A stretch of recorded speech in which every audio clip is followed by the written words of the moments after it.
As you advance as a guitar beginner going to an intermediate, somewhere along the lines you need to learn the bar chords.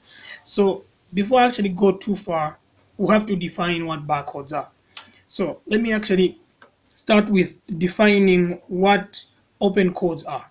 So let's use the E major chord. So you hold your E major chord. If you don't know how to do this, I have a video that I've actually made that will show you how to do this. So you hold it like this. So you hold your E note, but you see, as an open note, it becomes like this. So with bar chords, you can actually move along the neck of the guitar. So what you do is, if I actually move this note, let's say I move it a step here in front, notice I've actually moved. These that are fingered are actually moving.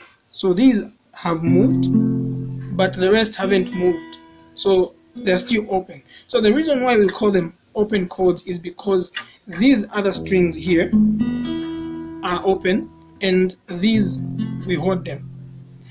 So that actually makes a definition why we actually define these as open chords, because the rest are actually open. We play them as open chords while the others are fingered. So what we do is, let's just put our fingers like this instead. We hold it like this instead. And then notice if I actually move this, I have this free finger here that I can actually put here in front, meaning I've barred this. So meaning now it has actually changed, it becomes a bar chord. So if I play that, it's the E but moved in front.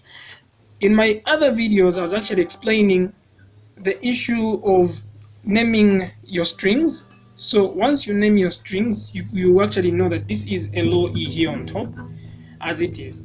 So between, in my other video, so I also explained, meaning when you move from E to F, you only move a half step, and then from here you move a whole step. So if we move from E here going to F, so this becomes an F. So wherever my finger here holds barring like this, and then I hold the E, so this becomes an F. So this is the F bar chord.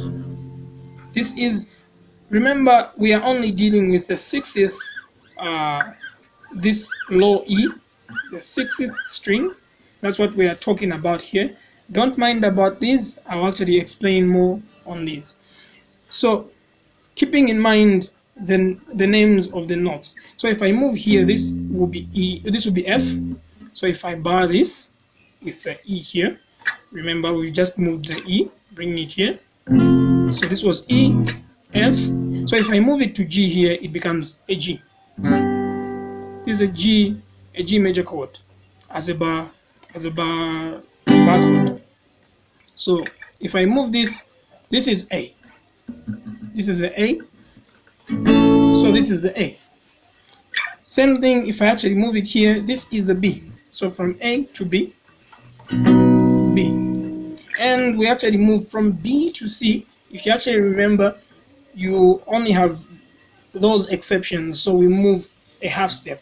Remember, we're moving a whole step, whole step, whole step, and then half step. So we come here, half step, C. And we move on. So from C to D, this becomes a D. So A, B, C, D, E. So the fretboard starts over again. The moment you reach these two dots on your guitar, this side it starts all over again. So this will be the E. This is the E. Except the only difference is that it's pitched up now. So this is, so we start over again. F again here. We keep going, G, and so on and so forth. So it becomes very easy when you actually know what you're doing here. So it's important to have knowledge for this, because as a beginner, if you just go in and just hold things, it will be very difficult for you to actually progress. You have a hard time. So remember, E, F, G, A, B, C, D, E. F, G, and so on and so forth. I hope that helps. So before I actually say we are done with the video, I also want to explain the issue of we were holding the E major chord, the open E major chord. So if you actually remember we talked about the minor.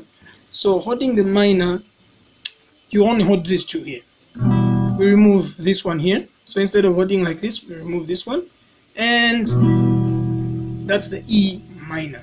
So let's use the E minor as well. So now, remember we're holding the major chords as the bar chords here. Now let's actually change that. Let's do this. Let's put our fingers like this, these two. So we are holding the ring finger and the pinky finger here. And then you put your barring index finger here. So if we bar this at the F note here, we do that, we bar them. That is the F minor chord. Meaning, same thing, if I actually move it to the G note here, it changes, it's the G bar chord. Oh, G minor bar chord, my bad. Same thing if we actually move to the A minor bar chord, B minor bar chord, C, and we keep going like that. Same process. So here it starts over again. Same thing. Don't get frustrated in the first times that you actually hold this when you're barring, because what happens is you need a lot of skill, and you keep in mind you also need a lot of power. So this actually comes up with you practicing a lot. So you practice this and enjoy yourself. In my next video, I'll be talking about holding from the bar. I'll be talking about the 5th string here. So we'll keep going like that. All right, like, subscribe, bye bye.